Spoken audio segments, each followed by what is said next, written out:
sports itself doesn't form character, but you can use sports to form character. So you have to think about the way that you're approaching it, the way that you're prioritizing things. Like Augustine would say, how are you ordering your loves, which is the first step of how you're going to form the character of like, how much am I loving this?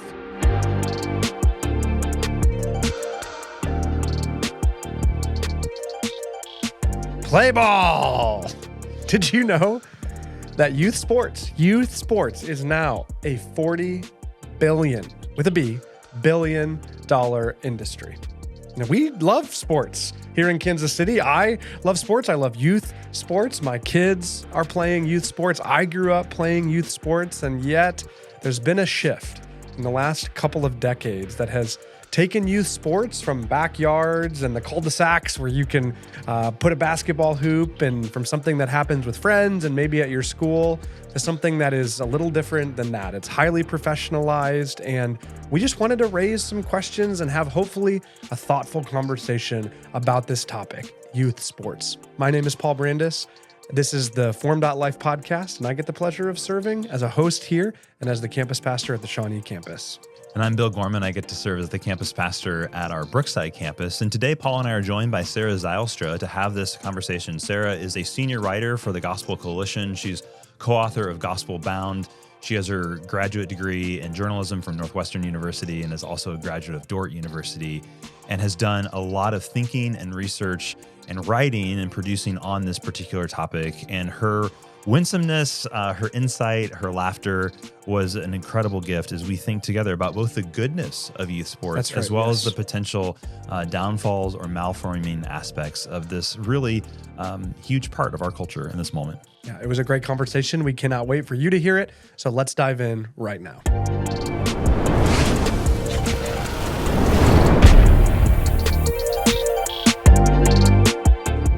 Welcome. We're so glad you've joined us today. On this episode of the theFormed.life podcast, we're diving into a topic that dominates the schedules and the finances of so many families, and that's youth sports. And we're thrilled to have Sarah with us to have this conversation, as we want to talk about both the goodness that youth sports provides, as well as the idol that it can become, and the potential malformation that can happen in the midst of all the goodness of the formation that happens in the midst of sports. So Sarah, thank you so much for joining us for this conversation today. Thank you so much for having me. It is a pleasure to be here. Yeah.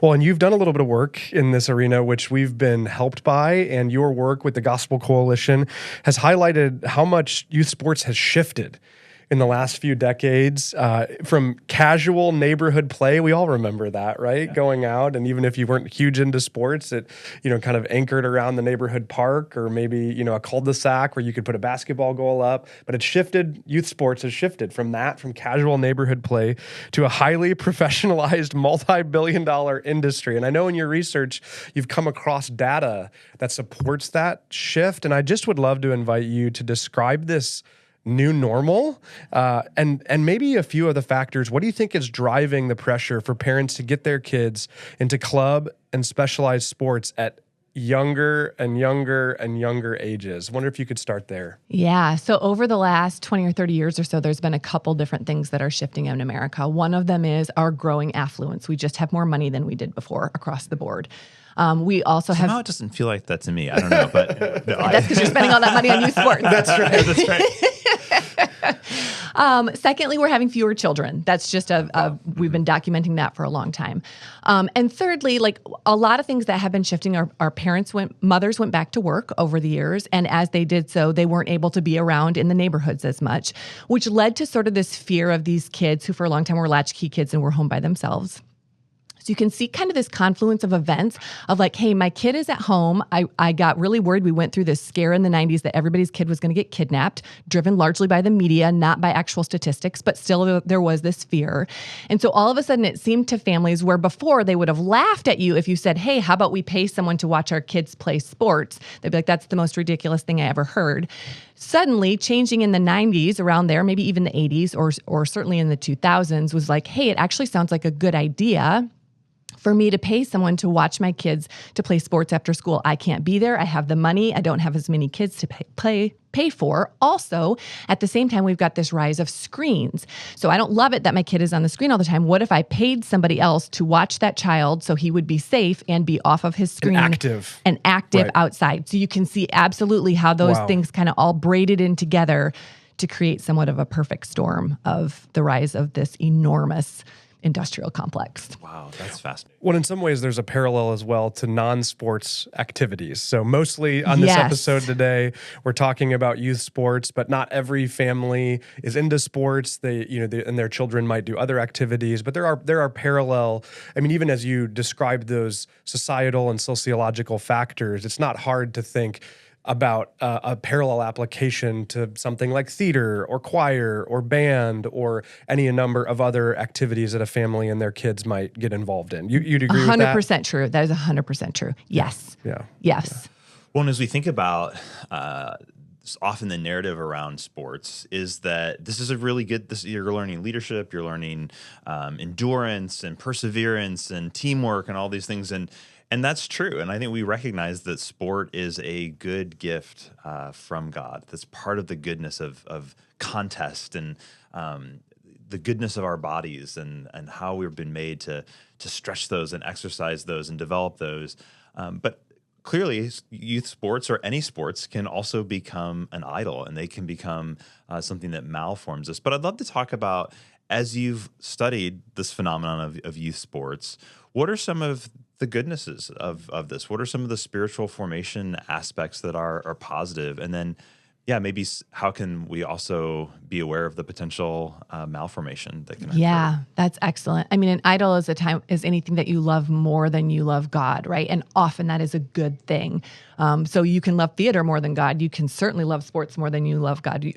One easy way to tell is to look at your checkbook and to look at your schedule to see what is it that I am loving the most. And you might be surprised. Actually, one of my favorite tips is to just look back over the last sports season and count up how many Sundays you missed or how many Wednesday youth groups you missed. I did that over the spring last year, and I was shocked because I would tell you for sure I am a person who is in church every Sunday.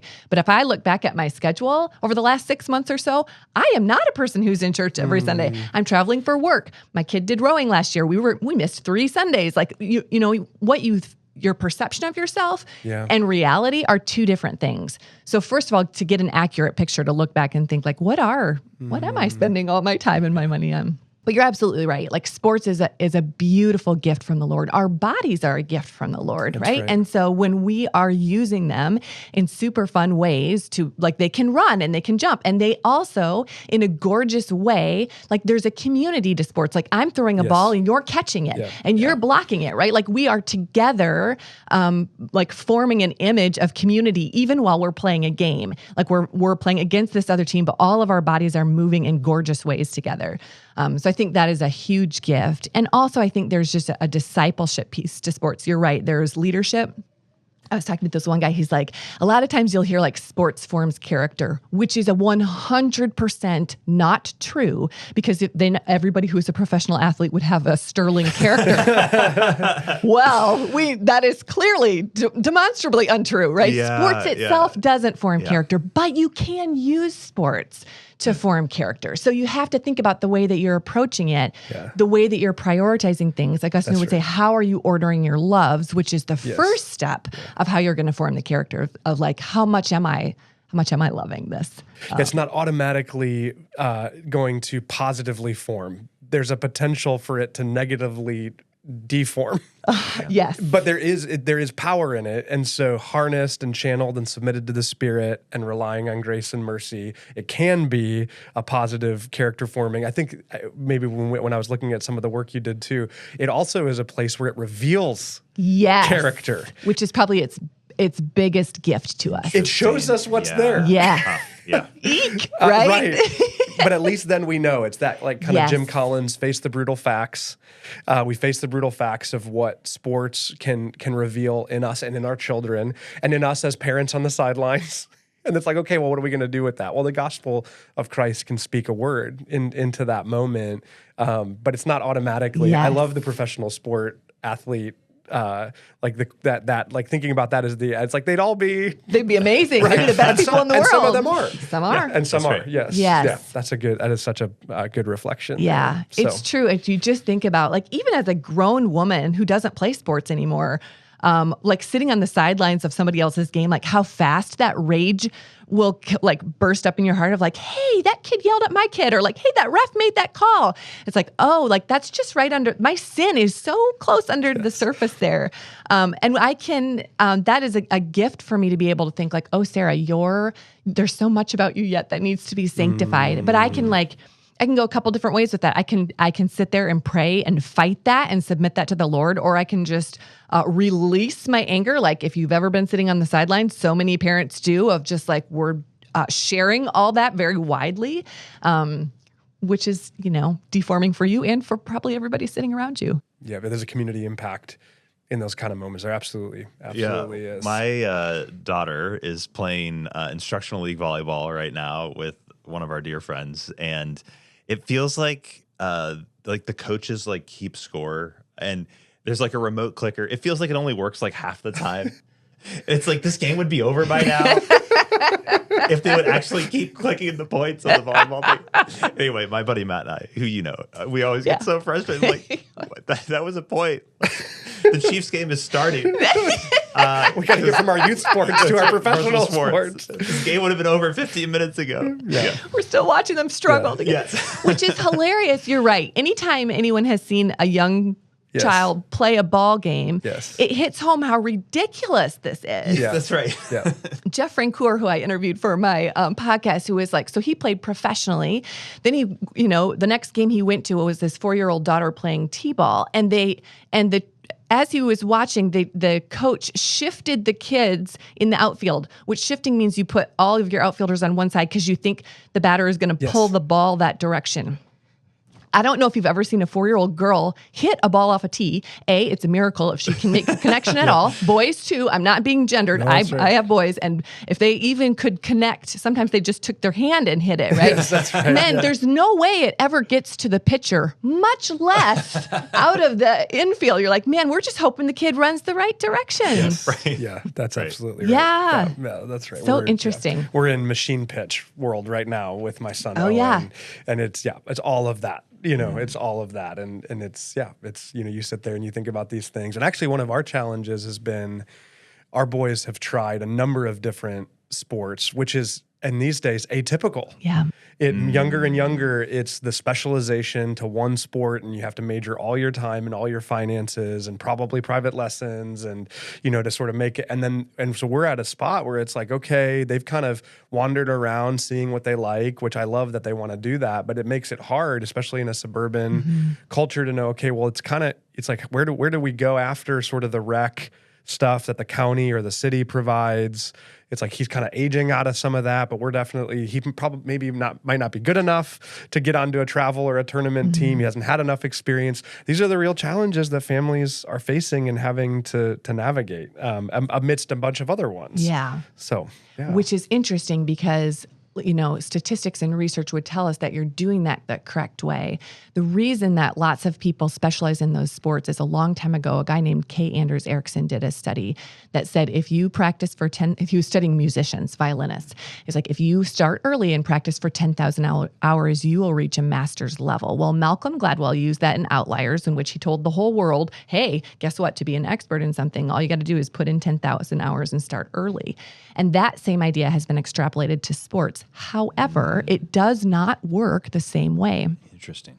So if you start early and put in 10,000 hours in sports, research shows us this. I've seen, I can't even tell you how many studies that say this. You will be burned out. You'll have overuse injuries. Our little leaguers are getting more Tommy John surgeries on their elbows than our major leaguers are. And so you will, by the time you get to college, you probably won't want to play that sport anymore because you have put so much time into it. And even if you did, the overuse injuries from using those specific muscles over and over and over again, your body won't even be able to do it. However, in the beginning, it looks like it works, right? So by the time you're if you're doing this, all the research I have seen says don't specialize before you hit puberty. Just don't. It's a bad idea all across the board. But if you do, and you have a 5-year-old, Yeah. 2 5-year-olds, and one's been practicing all year and one hasn't. Yes. The one practicing all year is going to be better for a The while. early returns Initially, he seem gets out in front. remarkable. Yes, That's right. exactly. That's right. But in the long run, he's way behind. Yeah. But you're right now in the position where you're like, That's right. those kids are ahead. Yep. My kid will pass them. But what do we do in that weird,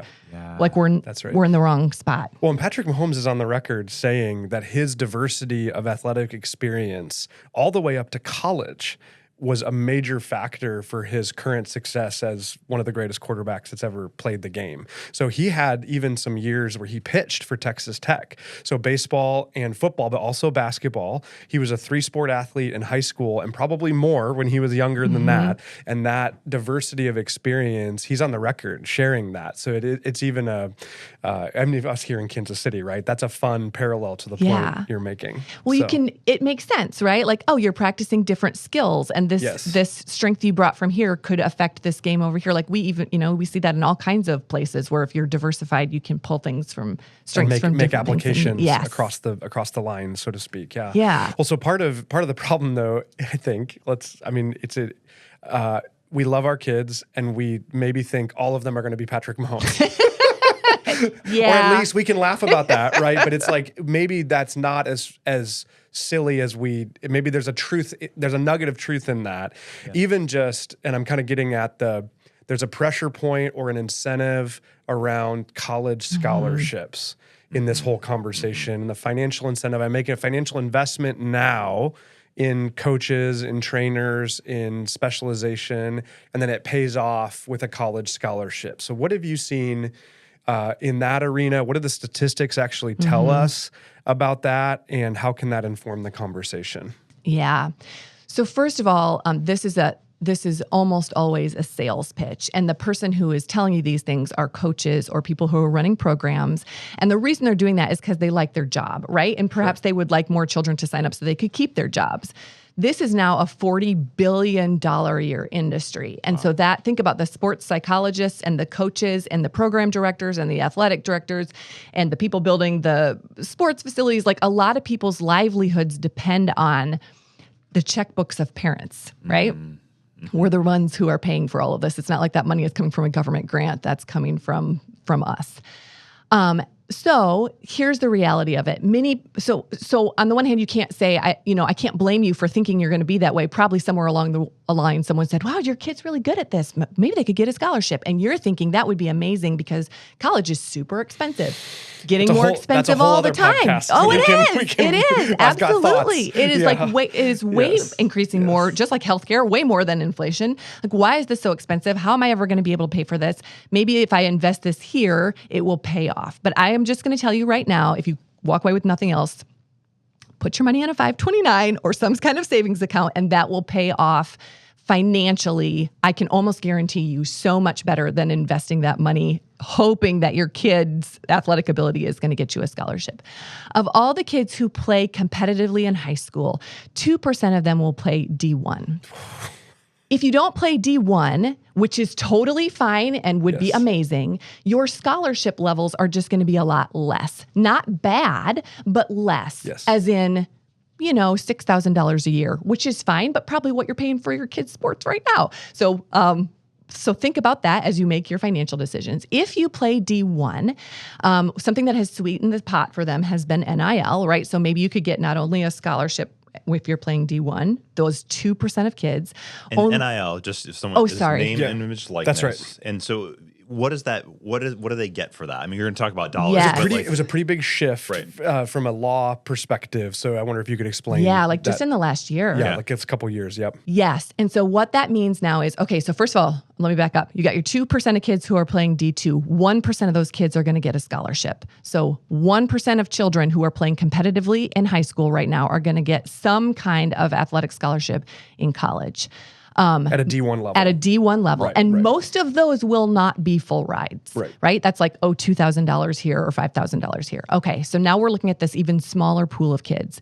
Out of that smaller pool of kids, there's going to be some kids that are even better. They're going to get a name, image, likeness deal, which means their school or somebody is paying them to use their face to advertise for their athletic events. Okay, so this is not opening up the pool to more children, right? This is just but it is putting more money in the pool for the kids who are already really, really good. The name, image, likeness, the odds that you're going to get that are even smaller than your odds of getting a scholarship. 55% of those go to men's football players. So almost all of that money is concentrated in one sport. The second sport, I think 13% is men's basketball, and then it goes down from there. So close to 70% in two sports. It's just these two sports. Yeah. Right. For male athletes. For male athletes at a top level. And these are probably the kids who will go on to play, would at least have a shot to play professionally. That's right. So these are kids, like, by the time they're like 5, you're like, wow, this kid has been unusually gifted by the Lord. These are not kids who are like, I just worked really hard. Because by the time we get to this level, the kids who just worked really hard, unless they paired that with a God-given amazing body, like, this is the top. They're playing at level. the NAIA schools, which is great. Which is great. But that's we what they're love this doing. for them, but that's what they're doing. Yes. Even if you get that, you're part of that little tiny percent that gets that NIL. Most NIL deals, more than 50%, are less than $100 a year. So a very few percent of them, Arch Manning, we were talking about earlier, if you happen to be, related to Eli and Peyton and Archie, and you happen to be the quarterback at University of Texas, then you're going to get $5 to $7 million this year in NIL. We're going to watch him on commercials. We're going to watch him on commercials, probably for years to come. Yes. For the rest of you, the NIL award that you're going to get is significantly lower, almost negligible, like less than $100 a year. You could earn that in a couple hours at your, fast food job. It's just we don't hear those stories, right? And so I have a nephew who plays football for Syracuse. Yeah. At full ride, you paid everything. He's one of the 1%. He's one of that 1%, right, one yeah. of the 1%. But you hear that story and you're like, oh, Oh, wow, we could do it. Yeah. Those are the stories that everyone's happy to talk about. Oh, he made it on Syracuse, and they're getting all this stuff and all this money, and everything's being paid, which is amazing for him. But yeah, when you hear those, that's concentrated in two sports for male athletes, and most of the NIL is just not that much. Well, and I have a sensitivity really to reality. to the coaches and the athletic directors, and I have a sensitivity there because I've met a lot of those people. I think they're well-meaning. You know, it's like, of course they want to keep their jobs and love their jobs, but I think they also see the goodness that exists in sports and how it can form and shape a community in positive ways and can have a good impact on a kid and the kids themselves, the youth themselves. Like, a lot of this is, I mean, certainly there's like hard horror stories of like parents trying to live out their dream through their kids or putting too much pressure on their kids. But a lot of our youth love to play sports, and our kids love to play sports. They're asking for this, they want to be involved and engaged. And so I have the utmost empathy and sensitivity to parents who are navigating this complex reality, to the kids who just want to play and enjoy the fun of it, and the coaches and the athletic directors and even the trainers and the specialists. Like I'm like, oh, this, like, it's a bit of like, you're stuck in a hard system. It's not the individual actors, but it's like, I want to ask some questions and engage thoughtfully, as I hope we are doing today, about the broader system of it all. You're absolutely right. And I was just thinking that too, because when I'm talking to some of these guys, it was so much easier 30 years ago, even in terms of like on a Sunday morning, nobody scheduled ball games on a Sunday Wednesday morning. nights. Or Wednesday nights. Those were like times that nobody scheduled things. They were protected. That's right. So you didn't have to make a choice. You could just, I'll do it all because I can. And now all those things bled onto each other. Yeah. Well, you mentioned athletic directors, and Paul, there was a time when you served at a Christian Higher Education Institute and at Sterling College. And you mentioned, we were having a little bit of this conversation before, that your athletic director actually said, I'd rather they've not like done club sports and all that, because they are so burned out when they get there. Or maybe have these muscle, injuries or these kind of things that we were talking about. But also, we haven't talked as much about some of the psychological realities. And I think, a show like Ted Lasso, I think, has highlighted the potential, broader conversation around mental health, but specifically in the sports context. And I just wonder, there's physical injuries. We talked about muscles and development and Tommy John and all that kind of thing. But have you seen, Sarah, what are some of the potential psychological, emotional impacts of an intensity of sports at a young age? I think there is a lot of emotions, especially in a child who's got maybe a parent, maybe a father who is putting some pressure on, even if the dad doesn't think he is, right? Kids want to please their parents. So I have seen from kids, like they're putting forth the effort, not always just for themselves, but sometimes for their parents, to try and do a great job. I have also seen, I was talking to these kids who played, a pair of brothers who played tennis in Florida, and pretty intensely. Like they were at tournaments, 3 weekends a month. So they were good, and they played intensely all through high school. And I said, what was a good thing about that? And they're like, we're so close with our dad. Like we had all these conversations with our dad. It was so great. And I was like, oh, that's so awesome. Don't you also have a mom and 2 sisters? And they were like, oh, yeah. So their family almost kind of split. Like the dad took the boys and the mom took the girls to theater stuff. And so they had very little. All 6 of them together time. Yeah. And that was a tell. Like that was they did have a good relationship with their dad, but the trade-off for that was they didn't have as great of a relationship with the other members of their family. So I think part of that is relational. That's right. Another thing kids often tell me who are deep into sports is that they miss their friends because we think they have friends on their team. And I'm not saying they don't, they do, but those are work friends. Like, hey, we're friends at work. Okay. And then we go home. Those are not the friends they're having over for pizza. Yeah. Those are not the friends they're doing sleepovers with. Yeah. Those are not the friends they're going to to the water park with. Though that's like their school friends and their church friends, like the friends that they're with, that's there. And so they miss, especially if you take them out to play travel sports and they miss playing school sports with their friends. Like if they're at a small school and they all play together, like that's their favorite. Every athlete I talk to, their favorite thing is to play sports with their actual friends. Wow. That's where the joy comes from. And you can see it, like that's building relationship. Like it's fun because I'm doing it with my friend, as opposed to like, I'm going to a job with my work friend. We get it done. Maybe we have a good time. Maybe we don't, but then we leave and I'll see you again, whenever our next game is. Yeah. That is a fascinating parallel. Wow. Yeah. Yeah. Well, and so, in the midst of that, that language of work friends is so interesting because I think oftentimes sports and even homework loads can be work for our kids.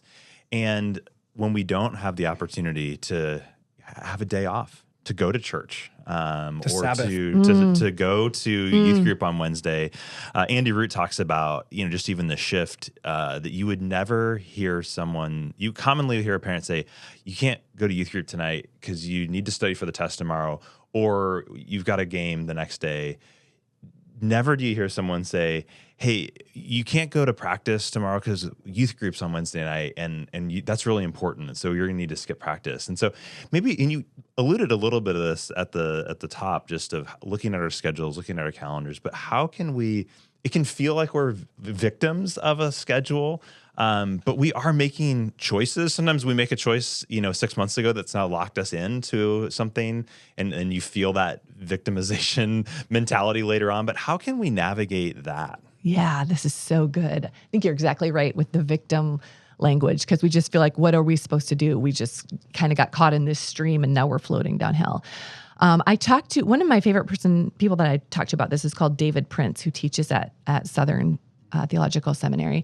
I love to talk to him about this because he played college athletics himself. He loves sports so much. He's got like a baseball batting cage in his backyard. Like he loves sports. He's got 8 kids and they're good at sports, and they're all working their way through youth sports right now. And so I said to him, you're a pastor, your kids play and they're good. So they're playing competitively. So how are you doing this?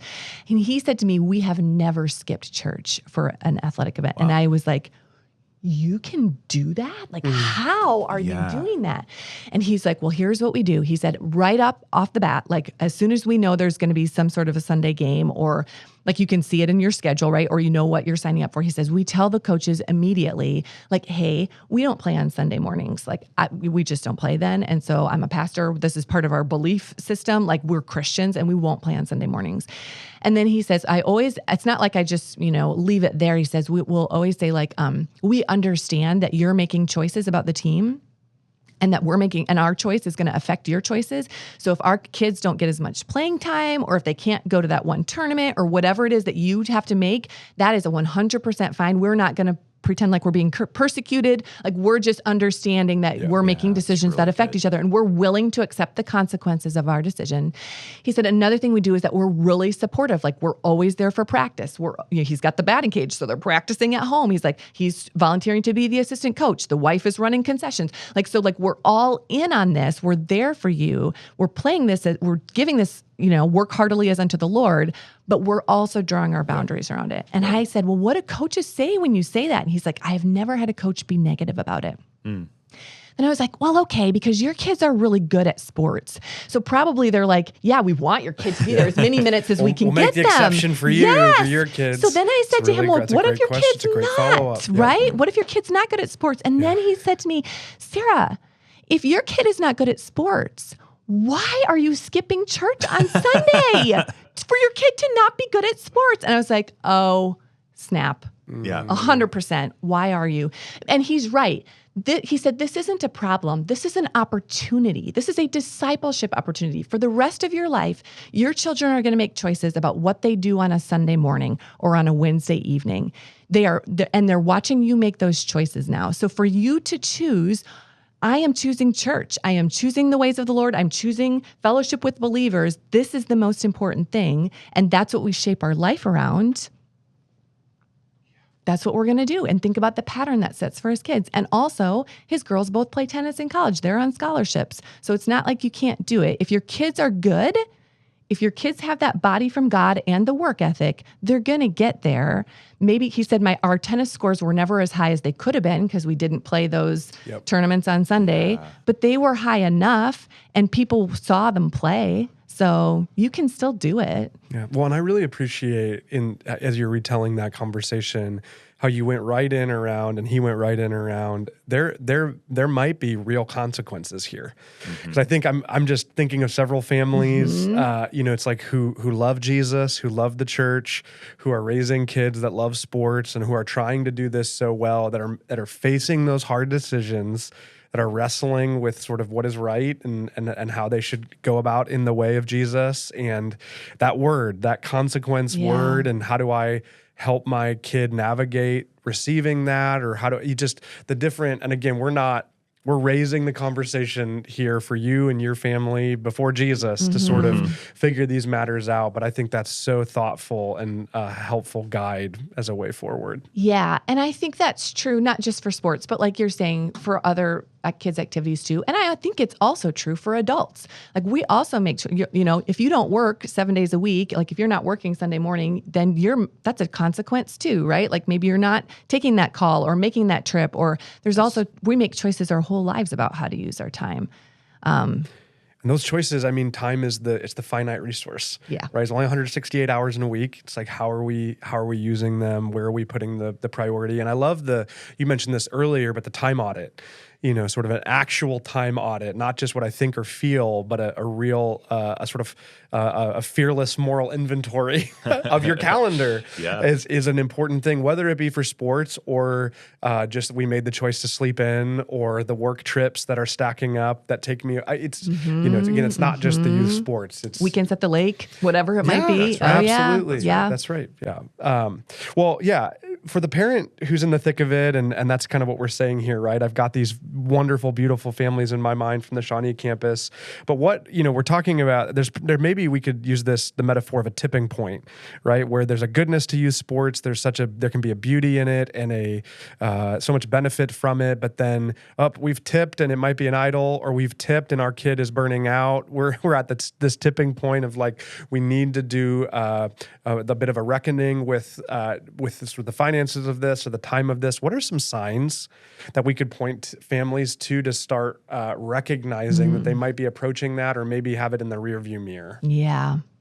There's a couple questions you can ask yourself. One I would ask is, like, are we depending on this for our child's future financial,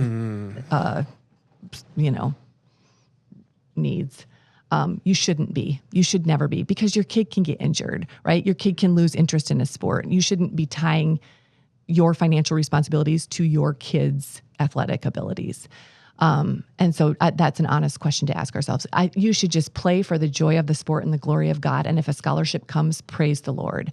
But that should be frosting on your cake. The second thing is I would definitely do a timeout.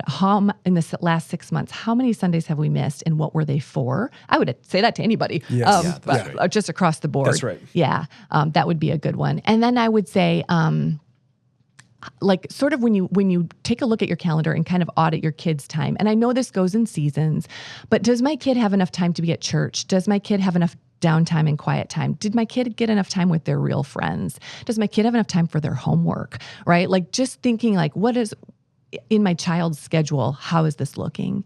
And then another thing I would ask is my kid playing sports with their friends? And then that's gonna change. Like, is this work for my child or is this play for my child? Right. And what do I want it to be? That's a great diagnostic question. Yeah. Yep. And then one thing that I heard a lot too was, is there still joy in this? And I bet that's closely connected to if they're playing with their friends. I think if they're playing with their friends, there's going to be a lot of joy in it. But if your kids are tired, if your kids are not enthusiastic about it, then that would be a signal for you to think about making some decisions. And I would also ask this, because this is a question my husband and I had to wrestle through, is like, are we doing this for us? Because you know what? It's fun to go to your kids' games. Yeah. Your friends are sitting on the bleachers. That's right. Yeah. You're organizing your schedule together. You get to say, see you at the game tomorrow. And then you get to sit next to your friend again. You get it, like you're arranging travel. This is kind of what it's often structured, how we structure our lives around these things, which is fine for a season, right? We do this all the time. But just like, is this for me or is this for him or for her? That's great. Sarah, this has been so helpful. So rich. And I think, and thought-provoking, I think, Yes. for all of us. Yeah. Again, whether or not we have kids yet, or we'll ever have kids, or we are in that, maybe we've moved past that phase in our lives, but we all, I think, have to ask these questions about time, priority. So this is so helpful. Thank you for taking the time with us. Now, before we wrap up, though, we always ask our guests like a final kind of get to know you question. And that is, Sarah, if you could do something other than the amazing work that you do with Gospel Coalition and podcasts and reporting and research, and we're so grateful for all of that. But if there's just an alternate universe where Sarah just gets to do a whole other career, what does Sarah do? Yeah, that's such a good question. Because I'm doing literally like my dream job. I just couldn't even imagine Praise something God. better than this. Praise God. I do also really when I was in college, I was like, if I, like in heaven, when you get, or, new creation, you get loads and loads of time. I was like, I think I might also want to try being a graphic designer.